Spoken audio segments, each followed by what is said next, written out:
നമ്മൾ STM F1 series ICLയുടെ data ഷീറ്റാണ് പറഞ്ഞുകൊണ്ടിരിക്കുന്നത്. നമ്മൾ കഴിഞ്ഞ വീഡിയോയിൽ കണ്ട CRL CRH രജിസ്റ്ററെ പറ്റിയാണ് കണ്ടത്. അപ്പോൾ അതിനകത്ത് ഞാൻ പറഞ്ഞിരുന്നു 4 ബിറ്റാണ് ഒരു പിന്നിന് ഉപയോഗിക്കുന്നതെന്ന് ഞാൻ പറഞ്ഞിരുന്നു. അപ്പോൾ അത് എന്തൊക്കെയാണെന്നും എങ്ങനെയാണ് കോൺഫിഗർ ചെയ്യുന്നതെന്ന് പറയാം. സംഭവം എന്താണെന്ന് വെച്ച് കഴിഞ്ഞാൽ മോഡ് എന്ന് പറയുന്ന 2 ബിറ്റ് ഉണ്ട്. അതായത് മോഡ് 0 ഉണ്ട്, മോഡ് 1 ഉണ്ട്. പിന്നെ CFN 0 ഉണ്ട്, CFN 1 ഉണ്ട്. സംഭവം എന്താണെന്ന് വെച്ച് കഴിഞ്ഞാൽ മോഡ് എന്ന് പറയുന്നത് ഏത് മോഡിലാണ്, അതായത് ഇൻപുട്ട് ആണോ ഔട്ട്പുട്ട് ആണോ എന്നുള്ളതാണ് മോഡ് എന്ന് ഉദ്ദേശിക്കുന്നത്. CFN എന്ന് പറഞ്ഞാൽ പ്രത്യേകിച്ച് ഒരു അർത്ഥവും STM അതിനെക്കുറിച്ച് പറയുന്നില്ല. ശരിക്കും എന്താ പറയുക, പല വേർഡുകളും അങ്ങനെയാണ്. എന്ന് വെച്ചാൽ എഞ്ചിനീയർമാർക്ക് അവർ ഉണ്ടാക്കിയ എഞ്ചിനീയർമാർക്ക് തോന്നുക ഞങ്ങൾക്ക് ഇപ്പോൾ ഇന്ന പേരിടാം എന്ന് തോന്നിക്കഴിഞ്ഞാൽ അവർ ആ പേരിടും. അപ്പോൾ അങ്ങനെയാണ് CFN എന്ന് പറഞ്ഞ പേര്. അതിനൊരു പ്രത്യേകിച്ച് അർത്ഥമൊന്നുമില്ല. വേണേൽ നമുക്കൊരു പേര് നമുക്ക് ഇട്ട് വിളിക്കാം. അപ്പോൾ CFN എന്ന് പറഞ്ഞാൽ അവർ ഉദ്ദേശിക്കുന്നത് എന്താണെന്ന് വെച്ച് കഴിഞ്ഞാൽ, ഇപ്പോൾ ഇൻപുട്ട് ആണെങ്കിൽ ഇൻപുട്ടിനൊരു ടൈപ്പ് ഉണ്ടാവും. ഇപ്പോൾ അനലോഗ് എന്ന് പറഞ്ഞ ടൈപ്പ് ഉണ്ട്, ഫ്ലോട്ടിംഗ് ഉണ്ട്, പുള്ളപ്പ് ഉണ്ട്, പുൾ ഡൗൺ ഉണ്ട്. ഇത്രയാണ് മറ്റേ ഇൻപുട്ട് മോഡിനകത്തുള്ള വേരിയേഷൻസ്, അതായത് ടൈപ്പ്.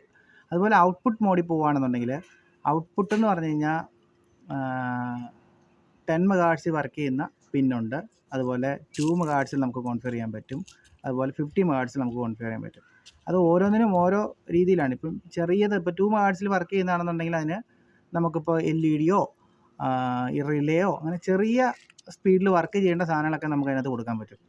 ഇപ്പം 10 MHz ആണെന്നുണ്ടെങ്കിൽ ഇപ്പോൾ ചെറിയ SPIയുടെ സ്പീഡ് കുറഞ്ഞതൊക്കെ നമുക്ക് ഉപയോഗിക്കാൻ പറ്റും. SPI ബിറ്റ് ബാങ്കിങ് അങ്ങനെ ചെറിയ ചെറിയ ആവശ്യങ്ങൾക്കുള്ള സ്പീഡിലുള്ള കാര്യങ്ങൾ ഉപയോഗിക്കാൻ പറ്റും. അപ്പോൾ വ്യത്യസ്തമായിട്ട് ഓരോരുത്തർക്കും ഓരോ രീതിയിലാണ്.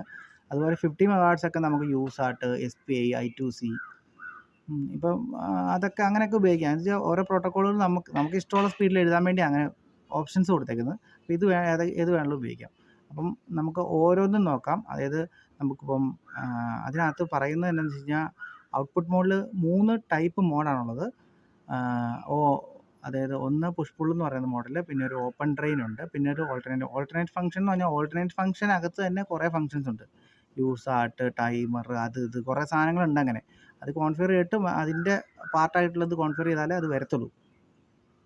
അപ്പോൾ നമ്മൾ ഏറെക്കുറെ ഈ ഒരു 4 ബിറ്റിനെ കുറിച്ച് പറഞ്ഞു. അപ്പോൾ നിങ്ങൾക്കത് മനസ്സിലായെന്ന് തോന്നുന്നു. അടുത്ത വീഡിയോയിൽ നമുക്ക് എങ്ങനെയാണ് നമുക്കൊരു CRH അല്ലെങ്കിൽ CRL കോൺഫിഗർ ചെയ്യുന്നത് നോക്കാം.